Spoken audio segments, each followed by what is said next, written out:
meu amigo e minha amiga que está participando do Congresso do CAEDJUS comemorativo aos 30 anos da Constituição da República. Meu nome é Daniel Giotti de Paula, sou procurador da Fazenda Nacional, doutor em Finanças Públicas, Tributação e Desenvolvimento pela UERJ, professor de Direito Tributário e Financeiro e gostaria de tratar com vocês de um tema muito importante e que se conecta aos 30 anos da Constituição da República. O tema que irei tratar é alusivo aos novos paradigmas do direito tributário, que seriam 4.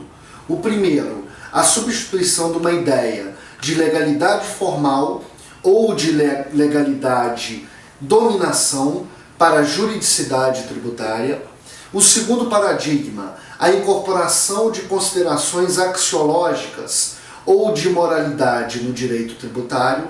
O terceiro paradigma, uma dimensão coletiva da tributação que é dada pela incorporação da praticabilidade na dogmática e na prática tributária. E a quarta, uma aproximação entre o direito financeiro e o direito tributário, ou uma aproximação entre finanças públicas e tributação. Tratando do primeiro tema, é claro que uma das bases, se não a base mais importante do direito tributário, é a legalidade tributária, que é atrelada a uma ideia de autoconsentimento da tributação. O que isso quer dizer? Que o tributo que é cobrado só pode ser cobrado porque ele foi autorizado pela coletividade de uma maneira direta ou indireta. Obviamente, no contexto atual das democracias, a assunção ou a aceitação da tributação se dá de uma forma indireta pela eleição do parlamento ou dos vários parlamentos. Quando cada um de nós decide, escolhe um parlamentar, está também lhe dando, lhe outorgando poderes para que decida a tributação que é devida. Esse é o cerne da legalidade tributária, uma ideia de autoconsentimento da tributação, de modo que o Poder Executivo não dite a carga tributária, porque o Poder Executivo é aquele que decide acerca das finanças, dos gastos, das despesas. Se for ele também, ou se tiver ele também a palavra final sobre as receitas, isso poderia gerar a longo prazo uma manipulação das receitas e das despesas públicas. Por isso a legalidade tributária, desde o século XVII e XVIII, ou para alguns, desde a Magna Carta em 1215, se consolidou como uma ideia mestra no direito tributário. O que ocorre? Você pode ver o 150 para inciso 1º da Constituição, o 97 do CTN, que lá está claro que tributo só pode ser criado ou majorado por meio de lei e que também uma série de matérias atreladas ao tributo, como base de cálculo, fato gerador, imposição de multa, escolha de sujeito passivo, também só poderiam ser feitas por meio de lei. Isso serviu por muito tempo como uma garantia do contribuinte. E o professor Marco Aurélio Greco trouxe como uma ideia que isso traria a chamada legalidade libertação.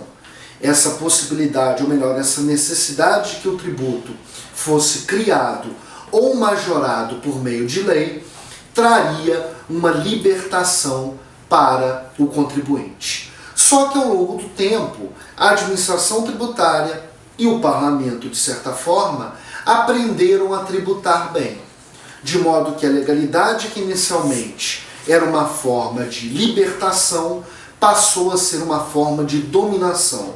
Em qual sentido? No sentido de que a formalidade da exigência de uma lei para majorar ou criar tributo não garantia mais ao contribuinte uma defesa contra o poder de tributar do Estado. Isso transformou a legalidade de uma legalidade libertação para uma legalidade dominação.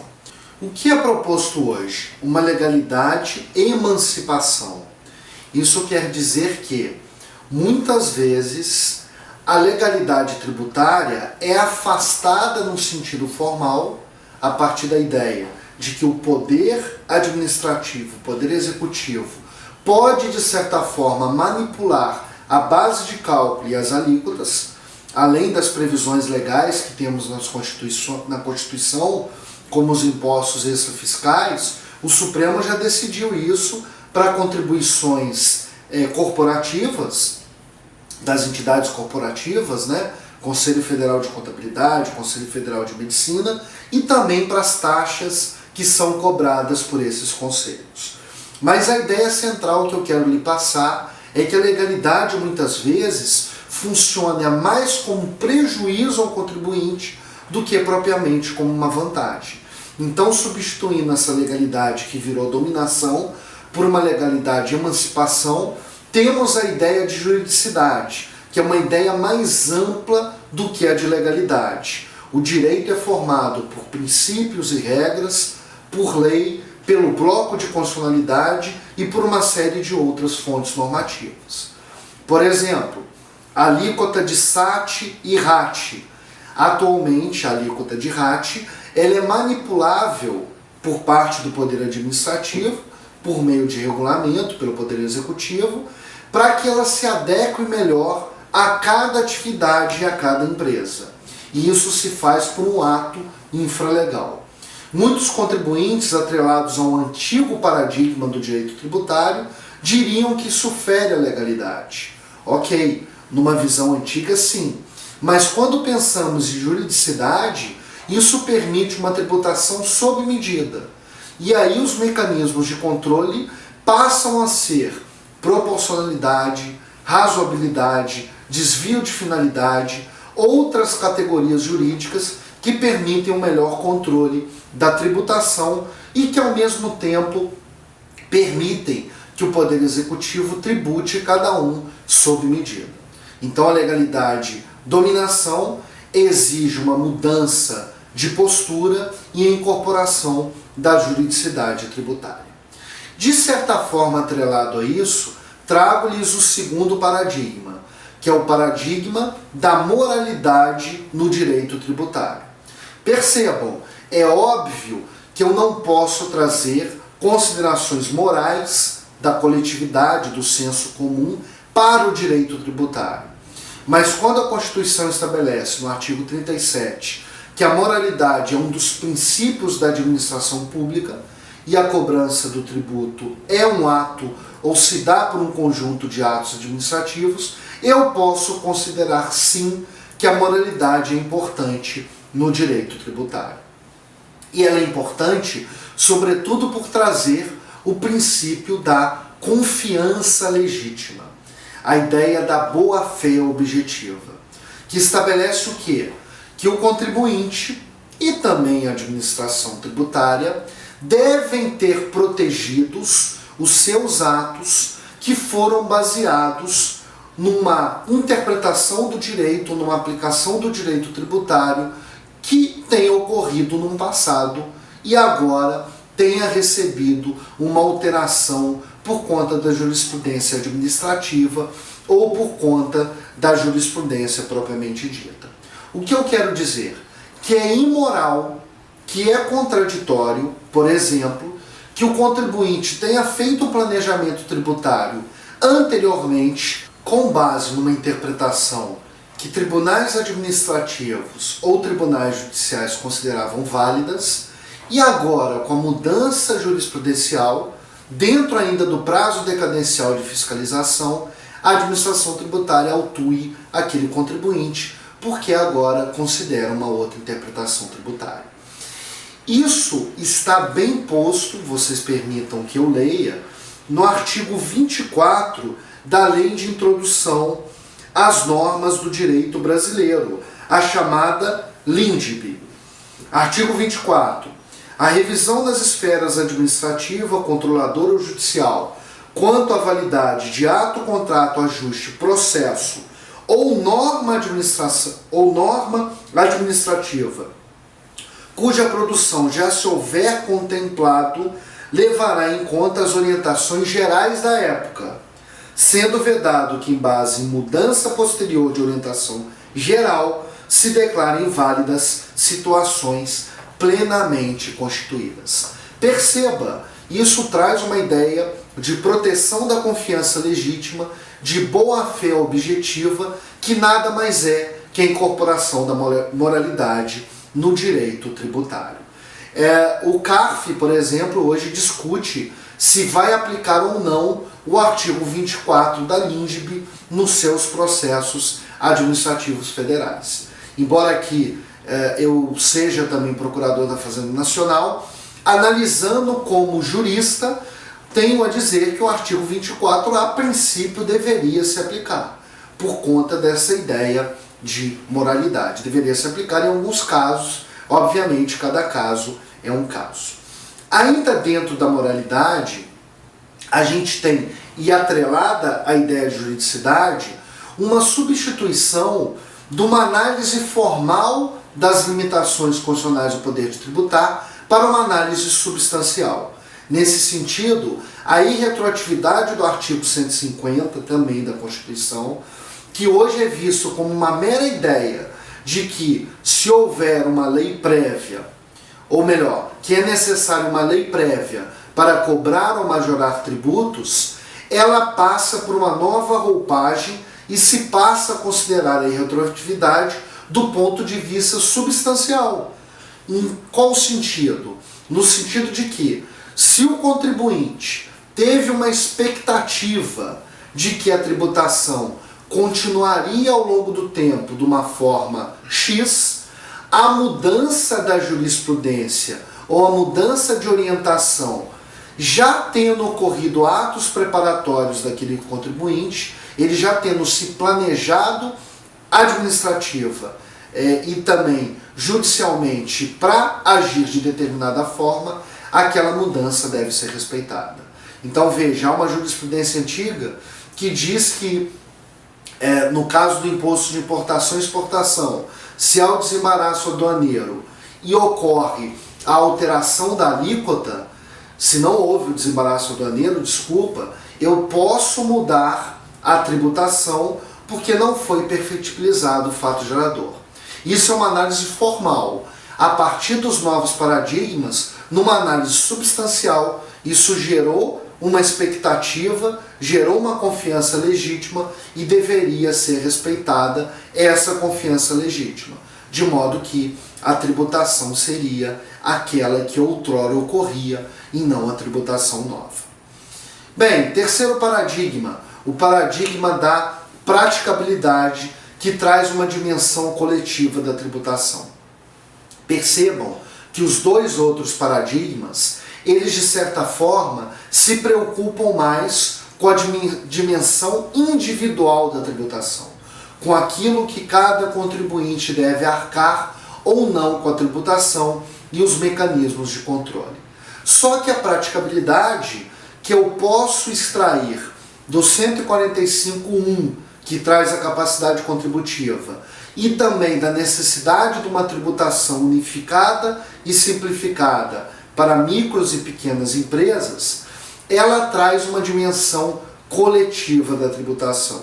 No seguinte aspecto, o direito tributário traz relações jurídicas massificadas, no sentido de que são relações jurídicas que afetam a toda a coletividade e de uma forma ampla, ou seja, eu tributo propriedade, eu tributo renda, eu tributo serviço, eu tributo produção industrial, tributo circulação de mercadorias, todas as relações humanas praticamente são tributáveis, ou todas não, desculpem o exagero. A maioria das relações humanas são tributadas, de forma que, se eu pedisse, ou se eu comandasse juridicamente a necessidade de uma fiscalização individualizada de cada uma dessas relações, eu teria necessidade de um fisco formado por um sem número de fiscais, eu teria uma necessidade muito grande de recursos para que a tributação fosse realmente atingida. A praticabilidade traz a ideia de que é possível a partir de certos critérios, que em vez de eu buscar uma tributação individualizada, eu crie mecanismos padronizados e massificados de tributação. Estou falando aqui de presunção, que a gente vê, por exemplo, no lucro presumido, ou em outros tributos a partir de presunções relativas. Estou falando de mecanismos como a substituição tributária, pauta fiscal e outros tantos. A praticabilidade traz essa preocupação coletiva que já estava em Adam Smith, para terem ideia de como isso é importante. Adam Smith já trazia a possibilidade, ainda que ele fosse um liberal clássico, que a tributação se afastasse de uma dimensão individual para pensar no coletivo. A praticabilidade estabelece essa possibilidade, só que, e isso o Supremo pouco a pouco está caminhando, esses critérios devem ser controlados. Por exemplo, na substituição tributária, ficou claro que se o fato gerador que ocorreu for menor do que o fato gerador presumido, há um dever de devolução. Percebam, dimensão coletiva e dimensão individual sendo compatibilizados, e isso é um novo horizonte, um novo paradigma do direito tributário. E finalmente chegamos ao quarto paradigma, que é a aproximação do direito financeiro e do direito tributário. Percebam que é óbvio para nós que já estudamos direito tributário e financeiro que essas matérias são muito próximas. Por quê? Porque o direito tributário lida com tributo, que é uma das receitas públicas que é cuidada ou é estudada pelo direito financeiro, que tem outras receitas originárias, que não a receita derivada, que é o tributo. Então o direito tributário seria uma parte do direito financeiro. Tanto é que em várias faculdades ainda, a cadeira de titularidade a que os professores se submetem para o concurso público é a cadeira de direito financeiro, e ali aspectos do direito tributário são cobrados em concurso e, obviamente, integram a grade daquelas faculdades. Bem, apesar dessa aproximação, a verdade é que, do ponto de vista dogmático da doutrina e do ponto de vista jurisprudencial, direito tributário e direito financeiro não têm se comunicado ainda. Esse é um erro, talvez, do nosso Código Tributário Nacional e da nossa Constituição também, já que estamos falando de 30 anos da Constituição. Como eu aproximo o direito tributário e financeiro? Vislumbro dois casos aqui, só para vocês terem uma dimensão de como é importante essa ligação. Primeiro ponto, o artigo 165 da Constituição, parágrafo 2º, salvo engano, estabelece que a LDO, que é uma das 3 leis do direito financeiro, digamos assim, deve prever toda alteração da legislação tributária que será feita no ano posterior. Isso é um requisito formal de validade para que a lei tributária criada, a legislação tributária criada no ano posterior, seja válida.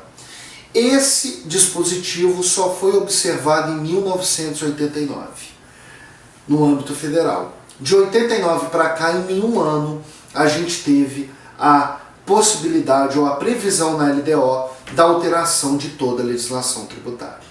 E por que isso seria importante? Porque os nossos parlamentares já mostrariam um indicativo para o contribuinte de qual carga tributária aumentará no ano posterior, ou diminuirá, ou será criada. Isso ajudaria o contribuinte a projetar as suas atividades pessoais e suas atividades empresariais ou de outras áreas. Isso é algo que ficou afastado, mas que seria uma validação, ou seria um controle de validade da legislação tributária muito importante, aproximando as duas áreas. O segundo ponto seria o alusivo aos benefícios fiscais. Benefícios fiscais, que podem ser isenções, anistias, isenções parciais ou totais, e uma série de outras medidas, trazem um incentivo econômico para que determinada categoria de pessoas ou determinada categoria de empresas mudem a sua atitude, mudem a sua conduta para atender uma outra finalidade buscada pelo governo ou buscada pela Constituição. Por exemplo, ITR e IPTU progressivo, conforme a função social da propriedade seja atendida. Outro exemplo que é mais claro e aqui importa para a gente, eu estabeleço um benefício fiscal de ICMS ou de IPI para que uma empresa se instale numa região, a partir disso gere emprego, gere uma atividade econômica e possa melhorar aquela área. Qual que é o problema dos benefícios fiscais? O problema é que eles não são analisados do ponto de vista do direito financeiro muitas vezes. Em qual aspecto? O mero estabelecimento do benefício fiscal com base numa ideia de que aquele benefício trará benefício para toda a coletividade também, se não houver para ele um controle ao longo do tempo, aquele benefício se transforma em um privilégio de algumas empresas ou de algumas pessoas. Essa aproximação do direito financeiro e do direito tributário sugere que ao longo do tempo se possa controlar aquele benefício, de modo que, se após 5 anos, 4 anos, 8 anos ou 10 anos, aquele benefício fiscal não gere mais benefício para toda a coletividade ou para uma coletividade específica, ele possa ser cancelado, obviamente observando devido processo legal e devido processo administrativo. Isso implica uma valorização da tributação e das finanças públicas que hoje não é observado. Bem, esse admirável mundo novo do direito tributário, digamos assim, que eu dei apenas uma pincelada aqui, mas que reflete a nova postura esperada, tanto dos teóricos quanto dos práticos do direito tributário, pode implicar uma revolução no direito tributário ou na Constituição, no direito constitucional tributário, digamos assim. Me coloco à disposição de todos. Meu e-mail é daniel.giotti@gmail.com. Podem me procurar nas redes sociais pelo nome Daniel Giotti, Instagram, Facebook, LinkedIn e Twitter. E algumas dessas ideias minhas estão expostas no livro A Praticabilidade no Direito Tributário, Controle Jurídico da Complexidade, que pode ser adquirido na editora Multifoco, que é uma parceira tradicional desse evento da CAE de Jus. Espero que tenha atendido ao desejo, à expectativa de todos vocês e me coloco à disposição para que em outros meios continuemos a debater sobre os novos paradigmas do direito tributário. Muito obrigado.